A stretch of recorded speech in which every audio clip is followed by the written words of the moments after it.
따라서 무화과 나무의 교훈. 한 번 더 따라서 무화과 나무의 교훈. 예수님께서 무화과 나무의 비유를 배우라 그러면서 무화과 나무를 통해서 재림에 관한 말씀을 이렇게 하셨습니다. 무화과 나무는 뭐 이스라엘 사람들이 좋아하는 나무죠. 저 어렸을 때는 무화과 나무를 구경하기가 힘들었는데 오늘날은 뭐 저 남쪽 나라만 가면 남쪽에는 아예 무화과 나무를 아예 집에서 키우는 분들도 있고 열매를 따서 또 언젠가는 또 보내줘 갖고 먹어보기도 하고 무화과 나무가 흔해졌어요. 이스라엘 땅에나 가면 보는 나무가 따뜻한 남쪽 제주 같은 데는 뭐 더더욱 그래서 무화과 나무를 저 어렸을 때는 한국에서 보기 어려운데 요즘은 뭐 남쪽 가면 이렇게 볼 수 있습니다. 제주도에는 성서 식물박물관, 그래서 이스라엘 땅에는 모든 식물들을 다 갖다 옮겨놓은 박물관이 있어서 가면은 이스라엘 땅에는 모든 식물들이 다 한 곳에 모이는 식물박물관도 있어서 성지 식물들, 성경에서 말하고는 모든 식물들을 한 곳에 볼 수 있는 곳이 있어서 제주도 여행 갈 때는 한 번쯤 뭐 거기 들려서 구경하는 것도 재밌겠다. 한 번은 목사님들하고 이렇게 한 차 갔더니 거기 식물원 원장이 달려 나왔어요. 목사님들이 이렇게 한 차 왔다니까. 그래서 이게 아주 식물원 원장이 다 같이 모시고 다니면서 설명을 해줘서 아주 도움이 됐습니다. 그러다가 무화과 나무 앞에 가서 퀴즈를 낸다고 마치면은 선물 준다고 그러면서 무화과 나무 열매를 주는지 무슨 선물을 주는지 손에 들고 있는 선물을 이렇게 이제 당근으로 해가지고 무화과 나무에 대해서 왜 목사님들이니까 무화과 나무는 열매가 어떻게 맺히죠? 그러고 물어봤어요. 그러면서 정답은 뭐냐면 무화과 나무의 열매는 이렇게 잎이 나올 때 열매가 같이 동시에 나온다. 그런 특징을 갖고 있는 나무라는 겁니다. 그러니까 예수님이 무화과 나무를 저주하실 때 잎이 무성한데 열매가 없어. 잎이 무성하다는 얘기는 열매가 반드시 있어야 돼. 왜? 잎이 날 때 열매가 같이 나오니까. 그래서 익진 않아도 배고픈 사람이 먹을 수 있는 식물, 무화과 나무. 예수님은 이 무화과 나무에 대해서 지금 설명하시면서 무화과 나무의 가지가 연하해지고 잎사귀를 내면 여름이 오는 줄을 알라. 그렇게 얘기했습니다. 그래서 이거를 가지고 뭔 그렇게 재림에 대한 나를 알고 싶어서 궁금하신 분들이 많은지 몰라요. 저도 한번 해봤어요. 뭐 종교개혁을 한 날로부터, 뭐 무화과 나무 이스라엘 독립을 한 날로부터 이게 어떤 특정한 시기의 날짜를 우리가 지정할 수 있으면 나머지를 이게 계산이 됩니다. 그래서 예수님의 재림이 언제다. 근데 오늘 본문을 여러분이 읽으시면서 이 무화과 나무의 비유를 배우라. 그러면서 예수님이 하신 말씀이니까 가지가 연하해지고 잎사귀를 내면 여름이 가까운. 그냥 말 그대로입니다. 여러분 이 말씀을 읽으면서 뭐 더하거나 빼거나 뭐 그래야 될 게 없어요. 그냥 그대로 읽으면 됩니다. 예수님 무화과 나무를 비유로 지금 재림을 설명하고 있는 말씀인데 뺄 것도 없고 더할 것도 없고 있는 그대로 읽으면 무화과 나무의 가지가 연하해지고 잎사귀를 내면 여름이 가까운. 상식적인 얘기죠. 상식적인 얘기. 지금 예수님이 상식적인 얘기라는 겁니다. 무슨 뭐 특별하고 무슨 뭐 이게 뭐 이스라엘 독립 뭐 그걸 얘기하시는 게 아니에요. 그냥 무화과 나무를 얘기하신 겁니다. 내가 그 이상도 그 이상도 아닙니다. 예수님이 무화과 나무를 너희가 알지 않냐? 왜 무화과 나무는 이스라엘 사람들이 좋아하는 나무고 이스라엘 상징하는 나라고 뭐 무화과 나무 밑에서 기도도 하고 뭐 그래요. 배고플 땐 따먹기도 하고. 그러니까 무화과 나무를 너무 잘 아는 이스라엘 사람들. 그냥 우리가 산에 있는 나무 나도 잘 몰라요. 산에 있는 나무 이렇게 하면 우리나라 소나무는 좀 알까? 늘 푸르다는 거. 그 정도만 하지 선에 있는 나무 무슨 참나무, 밤나무 몰라요 난. 근데 이스라엘 사람들은 안 그렇습니다. 이 무화과 나무가 생활 반경 가까이 있고 늘 거기서 열매도 따먹고, 그리고 무화과 나무 잎이 이렇게 가지가 연해지고 또 이렇게 그러면은 여름이 오겠구나. 이 그냥 상식적인 얘기를 하신 거예요. 근데 왜 이걸 갖다가 이스라엘 독립이다 그렇게 갖다가 특정한 날짜를 지정하고 재림의 때가 그렇기 때문에 언제다. 언제 예수님이 그렇게 얘기하셨는데 이게 이스라엘 독립이라고. 자의적인 해석이지. 무화과 나무는 이스라엘 상징하니까. 그치, 이스라엘 상징하는 나무인 건 사실이에요. 그러나 그 무화과 나무가 이스라엘 상징한다고 이스라엘 독립이라고 왜 갖다 끌어붙이냐고요. 이스라엘이 나라를 잃어버렸다가 독립한 날이다. 아니라니까요. 잊어버리시길 바랍니다. 그런 얘기 한 번쯤 들어봤을 거예요. 왜 제가 이 재림에 관한 말씀을 하면서 그걸 잊어버리라고 얘기하냐면 무화과 나무 가지가 연해지고 잎사귀를 내면 여름이 온다고 하는 얘기 그냥 하신 거예요. 그 이상도 그 이하도 아닙니다. 무화과 나무를 예수님 뭘 얘기하시려고 하는 거냐? 첫째, 여기 36절. 난 36절만 보여. 무화과 나무가 이게 이스라엘 독립이라고 그러면 밑에 이 말씀을 하지 말으셔야지. 근데 무화과 나무 얘기를 하고 밑에다 금방 오리지널 36절에 같이 읽으세요. 시작. 그러나 그날과 그때는 아무도 모르나니 하늘의 천사 아들도 모르고 오직 아버지만 아시느니라. 모른다잖아. 그러니까 무화과 나무를 가지고 이스라엘 독립을 해서 재림이 언제고 이걸 가르쳐 주시려고 우리 주님 이 얘기를 하신 게 아니라는 겁니다. 그러니까 제가 오늘도 이 재림에 관한 말씀하면서 이거는 이스라엘 독립을 우리 주님이 하시려고 이 무화과 나무를 쓴 게 아니고 예수님 곧바로 재림의 때를 아무도 모른다고 모른다는 얘기는 오늘 본문에서 몇 번 하셔요. 그러니까 재림의 때는 알 수 없게 보안 유지하고 비밀로 해놓은 거기 때문에 아무도 모릅니다. 아무도. 천사도 모르고 아들도 모르고 오직 하나님만 아신다. 무슨 얘기를 하는 거냐? 때를 점치지 말라는 거예요. 때를 점치지 말라고 하는 아주 중요한 의미를 우리에게 들려주고 있습니다. 때를 점치지 마라. 저는 읽으면서 그런 우리 주님의 소리가 들려요. 우리 주님이 이 얘기를 하시면서 앞으로 너희가 올 때 사람들을 미혹하게 해서 무슨 재림의 때를 아는 것처럼 때를 점치려고 하는 사람이 있는데 때를 점치지 말라는 겁니다. 오늘 본문에 전반적으로 흐르고 있는 내용이 모른다는 겁니다. 예수님 오실 때를 모르게 하셨다는 겁니다. 그 얘기를 하고 있는데 무슨 무화과 나무 잎이 연하해지면 이스라엘 독립이야. 참 성경을 아주 대단히 잘하는 것처럼.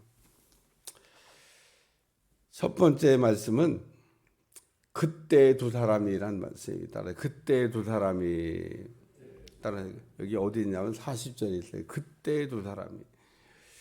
이 그때의 두 사람이라고 하는 건요, 한 사람은 불신자고 한 사람은 신자를 얘기하는 게 아닙니다. 두 사람이 다 믿는 사람이에요. 우리 주님이 불신자에게 하신 말씀이 아닙니다. 그때 두 사람이 밭에 있으며 한 사람은 데려가고 한 사람은 버려둠을 당할 것이요.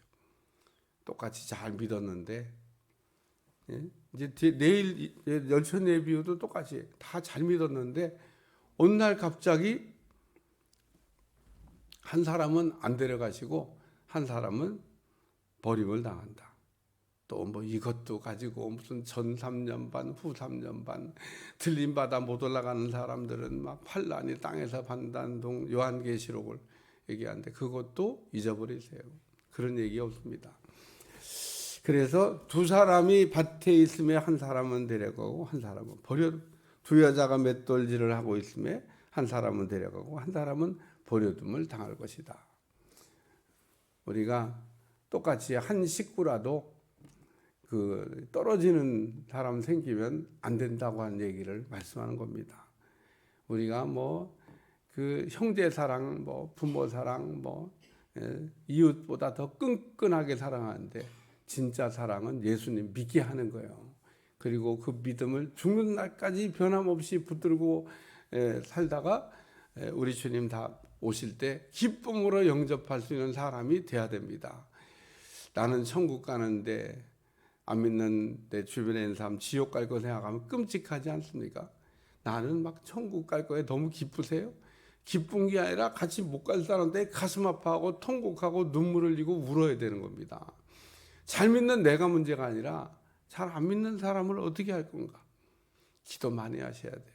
혹 내 주변에 전도 대상자가 있다 그러면, 그것도 가까운 사람에게 있다 그러면 그냥 그렇게 기도해 갖고 변화 안 됩니다. 값비싼 대가를 지불하고 통곡으로 눈물로 기도하면 하나님께서 혹 돌이켜 주실지. 왜? 눈물의 기도는 하나님께서 약하시기 때문에 정말 간절한 마음으로 금식하며 돌아오기를 기도하셔야 돼요.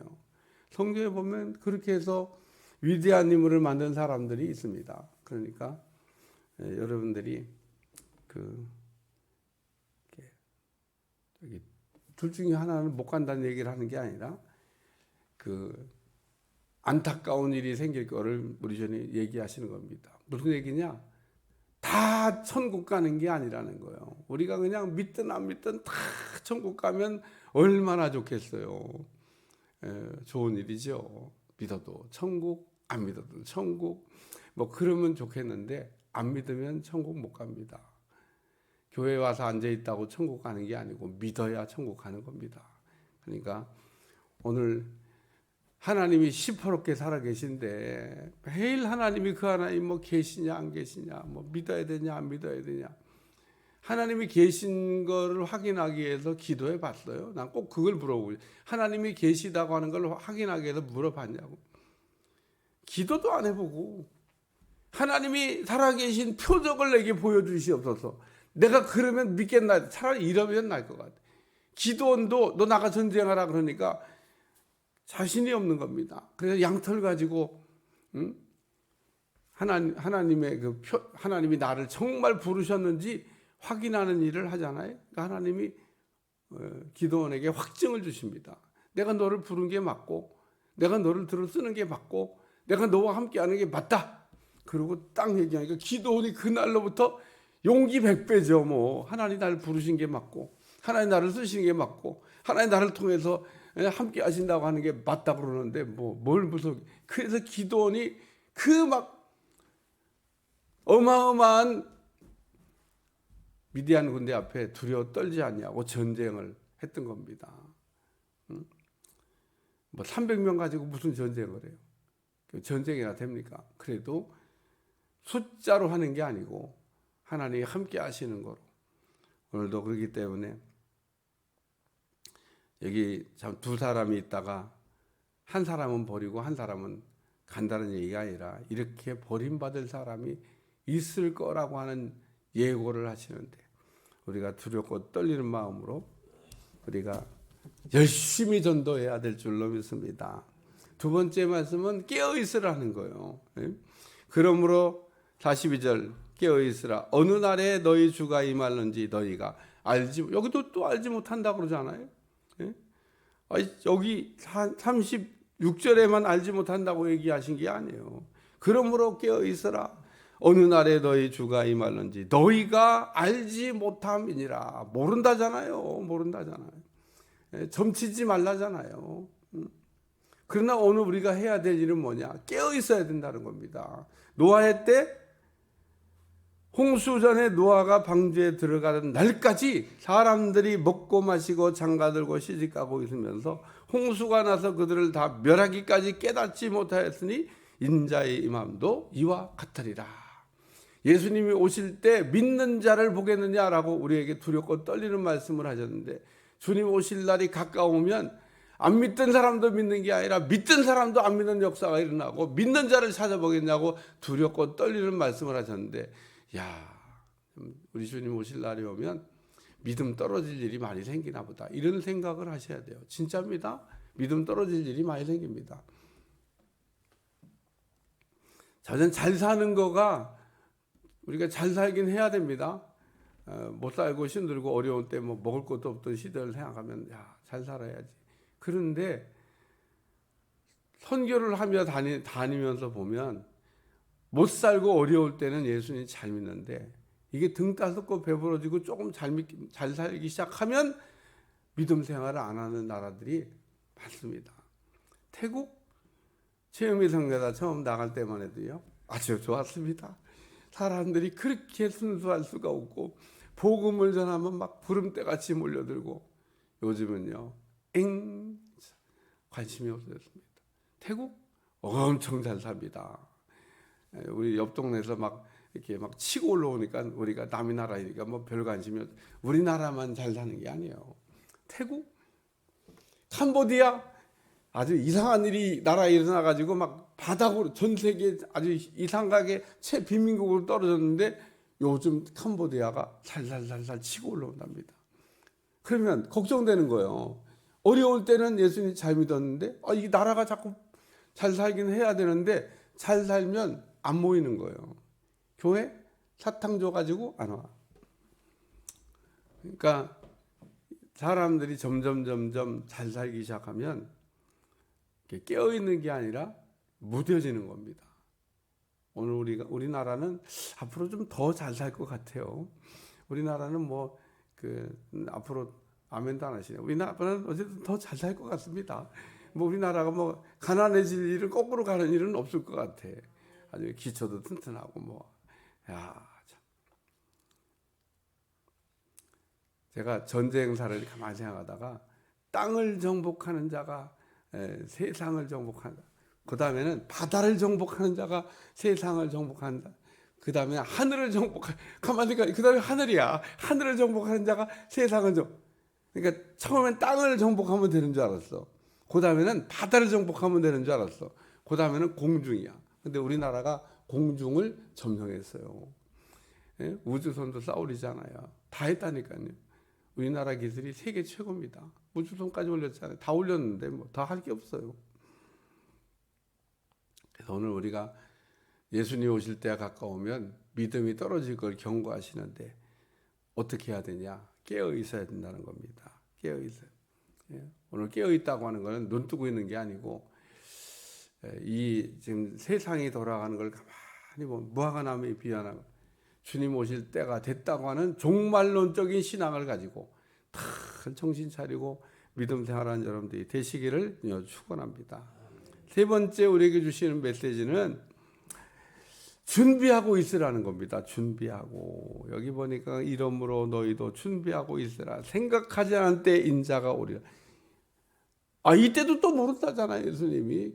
오늘 그래서 이 본문의 전반적인 내용은 재림에 대해서는 너희가 알 수가 없고 알려고 하지도 말고 모른다는 겁니다. 모른다. 우리 주님은 이렇게 우리가 준비하지 않고 있을 때, 생각하지 않을 때 인자가 오리라는 겁니다. 무슨 얘기를 우리에게 들려줘요? 준비하고 있으라는 겁니다. 준비하고. 예? 여기 그러면서 45절 충성되고 지혜는 종이 되어 주인에게 그 집사람들을 맡아 때를 따라 양식을 나눠줄 자가 누구냐. 주인이 올 때 그 종이 이렇게 하는 것을 보면 그 종이 복이 있으리로다. 그래서 충성되고 지혜 있는 종. 참 보면 어떻게 그렇게 했을까? 응? 그러면서 그 지혜로운 청지기는 주인이 지금 밖에 나갔는데 잠도 안 자고 주인 올 때 기다리고 있는 겁니다. 그랬다 주인이 올 때 문을 확 열어줘. 안 잤어? 여태까지? 아이고. 그러면서 그럼 잘한 뜻이에요? 자지 않고 기다리고 있는 종에게 감격해서 주인이 하는 말이죠. 안 자고 있었어? 깨어 있는 거죠. 우리 교회는 안 그렇습니다만은 제가 그냥 개인적인 일로 어디 멀리 갔다가 오는 건 몰라도 공무를 수행하기 위해서 멀리 갔다가 막 들어오면 우리 사역자들이 퇴근도 못하고 기다리고 있는데 에이 집에 가라 오지 목사님 그건 아니죠. 내가 공무 수행하고 지금 오는데 기다렸다 맞아야지. 다 잊어버렸을 거예요. 왜 집에 안 보내주나 빨리 가라고 하나. 그게 아닌 겁니다. 주님 오실 때도 역시 마찬가지로 이렇게 참 주님 오실 때를 기다리면서 그 해야 될 일을 충성되게 잘 감당하면서 여기 때를 따라 양식을 나눠줄 자가 누구냐. 주인이 올 때 그 종이 이렇게 하는 것을 보면 그 종이 복이 있으리로다. 내가 진실로 너에게는 그 주인이 그 모든 소유를 그에게 맡기리라. 주인이 그 모든 소유를 그에게 맡기리라. 그러면서 성경에 있는 말씀을 이제 마지막으로 말씀을 마치겠는데, 잘 되는 사람은 더 잘 되게 하시고 안 되는 사람은 있는 것까지 뺏기게 하신다. 복을 받는 사람은 더 복을 주시고 복 받지 못하는 사람은 더 복을 받지 못하게 하신다. 우리 주님은 이상해요. 잘 되는 사람은 왜 더 잘 되게 하고 안 되는 사람은 더 안 되게 하시는지. 오늘 우리가 잘 믿으면 잘 믿는 거에 대한 상만 주어지는 게 아니라 더 잘 되게 하심으로 큰 은혜가 임할 줄로 믿습니다. 50절 다 같이 읽어보세요. 시작. 생각하지 않은 날, 알지 못하는 시각에 그 종의 주인이 이르러. 그러니까 오늘 본문을 읽으면서 계속 재림, 무화과나무 얘기를 하시긴 하셨지만 우리 주님이 오실 때는 뭐 알 수가 없다는 겁니다. 그래서 알 수가 없지만 그래도 그 깨어 있는 사람, 준비하고 있는 사람, 또 이런 사람들에게는 복이 있다라는 말씀을 우리에게 들려주는 겁니다. 기도하겠습니다. 하나님, 주님의 재림을 이렇게 점치면서 이상한 신앙생활을 하지 않게 도와주시고, 주님이 언제 오셔도 상관이 없는 깨어있는 준비된 신앙생활을 할 수 있도록 도와주시고, 주님 오심을 기쁘게 맞이할 수 있는 종들이 되게 하셔서 주님 오실 때 다 믿는 자가 되게 하여 주옵소서. 예수님의 이름으로 간절히 기도하옵나이다. 아멘.